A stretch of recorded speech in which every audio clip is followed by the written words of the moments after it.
সুপ্রভাত বন্ধুরা, চলুন ঘুরতে যাই শীতের আমেজকে গায়ে লাগিয়ে গড়চুমুক, গাদিয়ারা এবং মহিষাদল রাজবাড়ি। শুরুর গন্তব্য আমাদের গড়চুমুক পর্যটন কেন্দ্র। বাগনান বাস স্টপেজ থেকে এর দূরত্ব মাত্র 20 কিলোমিটার। যারা মোটর সাইকেলে আসছেন তাদের ক্ষেত্রে তো সুবিধা আছেই, এছাড়াও এখান থেকে বিভিন্ন রকম বাস, অটো এবং টোটোর সুবিধা আছে। শীতের আমেজকে গায়ে লাগিয়ে ঘুরতে যাওয়ার মজাটাই আলাদা। আর এছাড়া প্রাকৃতিক পরিবেশ হাতছানি দিয়ে ডেকে নিয়েছে আমাদের আপন করার উদ্দেশ্যে।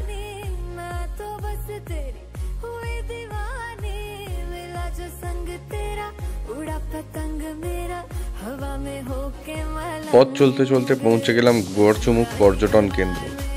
পশ্চিমবঙ্গ সরকারের দ্বারা নির্মিত এই গড়চুমুক পর্যটন কেন্দ্র ছোটদের এবং বড়দের জন্য খুবই চিত্তাকর্ষক। এখানে প্রবেশ মূল্য 10 টাকা এবং মোটর সাইকেল নিয়ে ঢুকলে 30 টাকা। এছাড়াও মোটর ভ্যান নিয়ে আপনারা এখানে পিকনিক করতেও চলে আসতে পারেন, তার জন্য প্রবেশ মূল্য পড়বে মাত্র 40 টাকা। ছোট চিড়িয়াখানার আদলে তৈরি হয়েছে এই গড়চুমুক পর্যটন কেন্দ্র। ছোট বাচ্চাদের জন্য এখানে দেখার মতো রয়েছে পাখি, ময়ূর, বনমুরগি সহ হরিণ এবং কুমির, তাছাড়াও রয়েছে কচ্ছপ।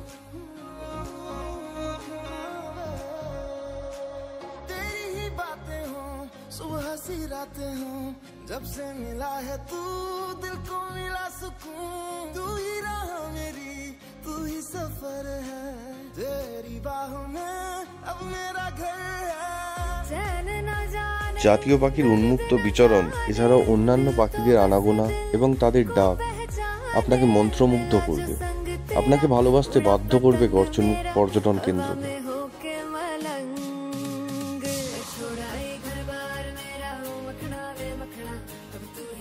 শীতের আমেজে ছুটি কাটানোর এক অন্যতম ঠিকানা গড়চুমুক পর্যটন কেন্দ্র।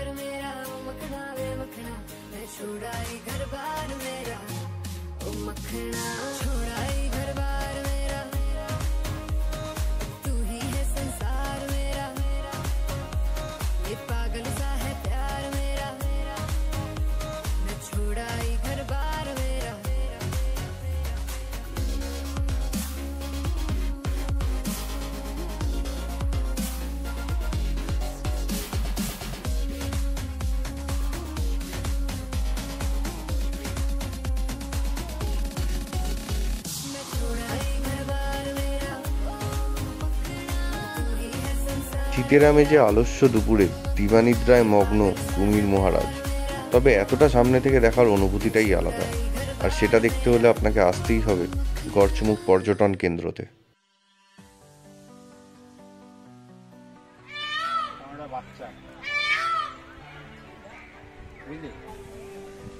শীতের দুপুরে ময়ূরের ডাক আর তার সাথে তার গায়ের রঙের ছটা, প্রত্যেকটা পেখম থেকে শুরু করে মাথার ঝুঁটি বারবার প্রমাণ করে কেন তাকে বলা হয় জাতীয় পাখি।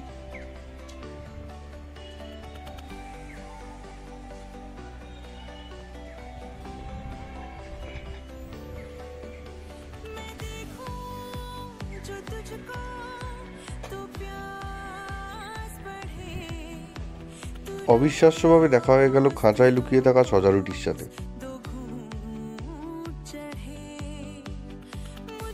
গড়চুমুকে থাকার জন্য রয়েছে অলকানন্দা ও সানন্দা দুটি কটেজ, তবে বর্তমানে যেটা ব্যবহার হয় কিনা তা আমার জানা নেই। গড়চুমুক পর্যটন কেন্দ্রের মধ্যে রয়েছে একটি ডিয়ার পার্ক, সেখানে থাকে কিছু চিতল হরিণ, তবে সেটা দেখার সৌভাগ্য আমাদের হয়নি। তাই সেইটুকুনি দুঃখ মনে চেপে আমরা বিদায় জানাতে চললাম গড়চুমুক পর্যটন কেন্দ্রকে। আমাদের পরের গন্তব্য 58 গেট। গড়চুমুক পর্যটন কেন্দ্রের পাশেই অবস্থিত এই 58 গেট দামোদর নদীর শোভা বাড়িয়েছে, এছাড়াও বিভিন্ন গ্রামকে বন্যা থেকে ডুবতে বাঁচিয়ে চলেছে এই 58 গেট।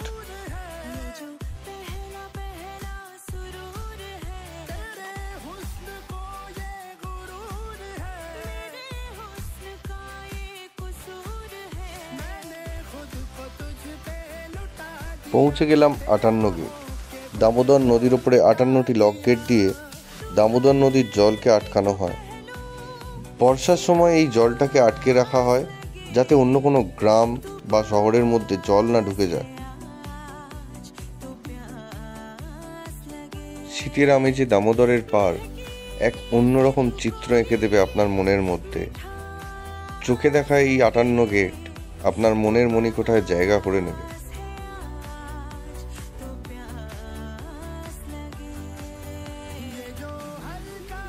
দামোদর নদীর 58 গেটকে পেছনে ফেলে আমরা এগিয়ে চললাম গাদিয়ারার উদ্দেশ্যে, রূপনারায়ণ নদীর আনন্দ নিতে। এখানে শুধু রূপনারায়ণ নদীই নেই, এটা একটা সঙ্গম স্থল, যেখানে মিলিত হয়েছে ভাগীরথী, হুগলি নদী ও রূপনারায়ণ।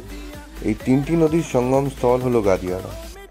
আসুন এবং আনন্দ উপভোগ করুন এই সঙ্গম স্থলে। আমরা চেষ্টা করেছি সেই চিত্রই আপনাদের সামনে তুলে ধরার। পড়ন্ত বিকেলে রূপনারায়ণের সৌন্দর্য সে এক আলাদাই অনুভূতি।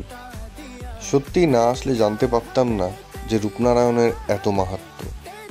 সুন্দর জল, তার চারপাশ এবং ছোট ঢেউ আপনার মন টেনে নেবে। তবে এখানে বোটিং কিন্তু অ্যালাউ নেই। লাঞ্চ করে সূর্যাস্তের পর আমরা নিশি যাপন করেছিলাম হোটেল শান্তিনিকেতনে। হোটেল শান্তিনিকেতনে বুকিংয়ের জন্য ডিটেলস আমরা স্ক্রিনে ও ডেসক্রিপশানে দিয়ে দিলাম। এখানে থাকার সাথে সাথে খাওয়ারও সুব্যবস্থা রয়েছে।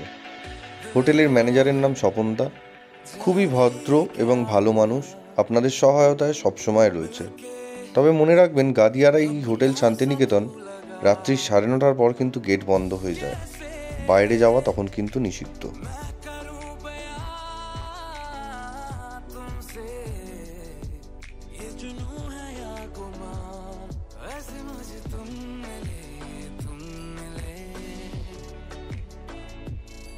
কফির কাপে চুমুক দিতে দিতে হোটেলের সামনে নদী পাড়ে এসে দাঁড়িয়ে দেখেই নিতে পারেন রূপনারায়ণের ওপরে সূর্যোদয়ের সেই অপূর্ব দৃশ্য। মনে হয় কেউ যেন এক ফালি সোনা জলে ছড়িয়ে দিয়েছে।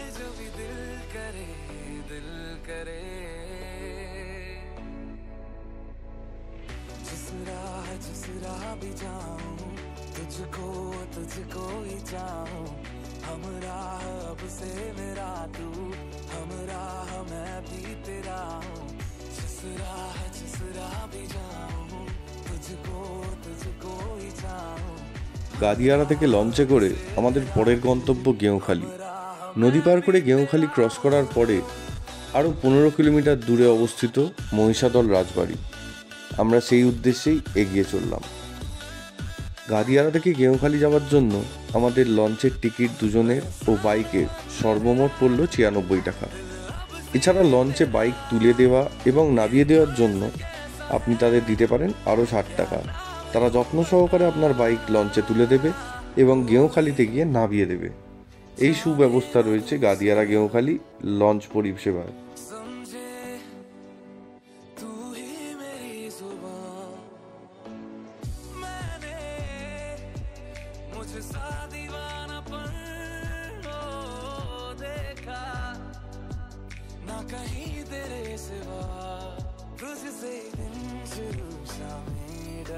শীতের রোদ্দুরকে গায়ে লাগিয়ে লঞ্চের ওপরে আমরা ভেসে চললাম রূপনারায়ণের ওপর দিয়ে গেঁওখালির উদ্দেশ্যে।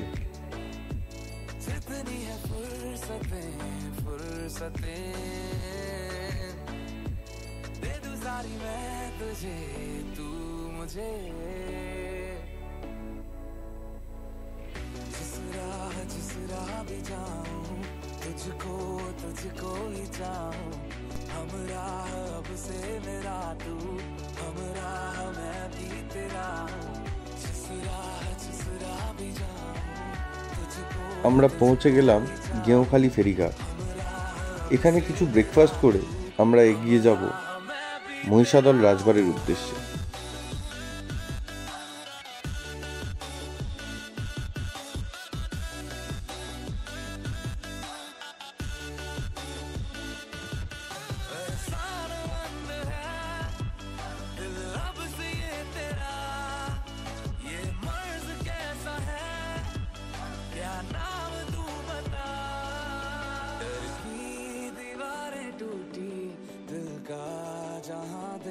গাদিয়ারা থেকে গেঁওখালি লঞ্চ সার্ভিসে ভেসে এসে এই নদী পাড়ের যে আনন্দটা, সেটা ভাষায় প্রকাশ করার মতো কোনো শব্দ আমার কাছে নেই।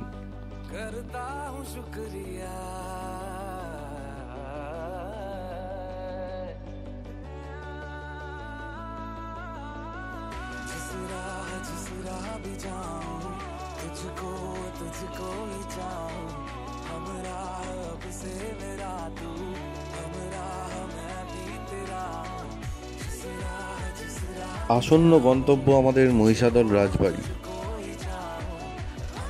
এগিয়ে চললাম আমরা সেই গন্তব্যের উদ্দেশ্যে।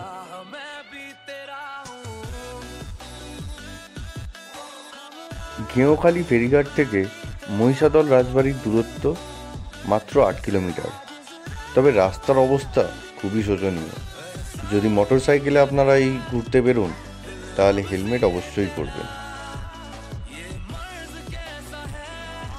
মহিষাদলের রাজবাড়ির রাজাদের ব্যবহৃত জিনিস, শিকারের অংশ, তাদের অস্ত্রশস্ত্র এবং তাদের বিনোদনের সমস্ত সম্ভার সংরক্ষিত করে রাখা হয়েছে মহিষাদল রাজবাড়ি সংগ্রহশালায়।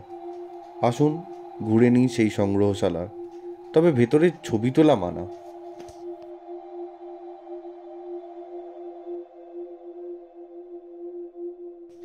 নিরাপত্তারক্ষীর চোখ এড়িয়ে কিছু ছবি সংগ্রহ করলাম সেই সংগ্রহশালার ভেতর থেকে। যদিও সেটা আইনত অপরাধ, তাও আপনাদের জন্য সেই সামান্য কিছু ছবি তুলে ধরলাম এই ভিডিওতে। রাজবংশের জন্ম তালিকা, রাজবংশের ইতিহাস ও রাজবংশের রাজাদের ছবি এই ভিডিওর মাধ্যমে আপনারা দেখতে পাবেন। এখানে রয়েছে তাদের ব্যবহৃত প্যারাম্বুলেটর, তাদের ব্যবহৃত বিলিয়ার্ড বোর্ড। সত্যিই দেখলে এগুলো মন ভরে যায়।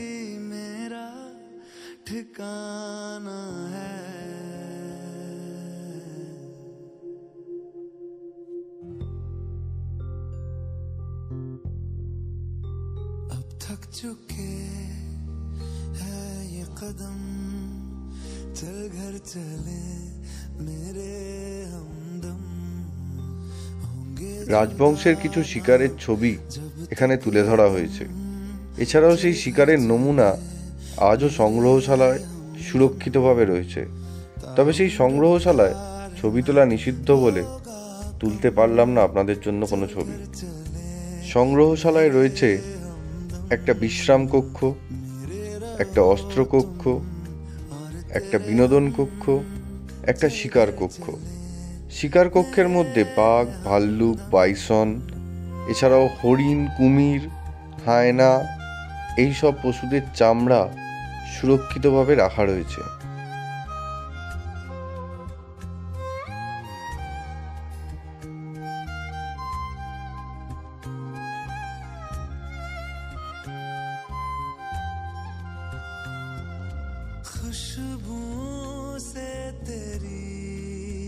বর্তমান রাজবংশ বাস করে এই মহিষাদল রাজবাড়ির পেছনে, যেটা আপনারা দেখতে পাচ্ছেন এই জায়গায়।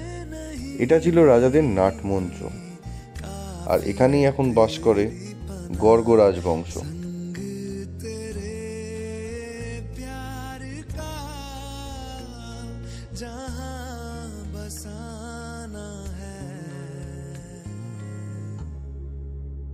जिसमें रहे तुम और हम, चल घर चले मेरे हमदम। मेरे रहो तुम और तेरे हम, चल घर चले मेरे हमदम। শীতের আমেজে বনভোজনের মতন বাইককে সঙ্গে নিয়ে আমাদের দুই বন্ধুর এই ঘুরে বেড়ানোর যে আনন্দ, তা ভাগ করে নেওয়া সত্যিই খুব কঠিন। সেই সুখকর স্মৃতিকে ফ্রেমে বন্দি করে আজকে বিদায় জানালাম মহিষাদল রাজবাড়ি থেকে।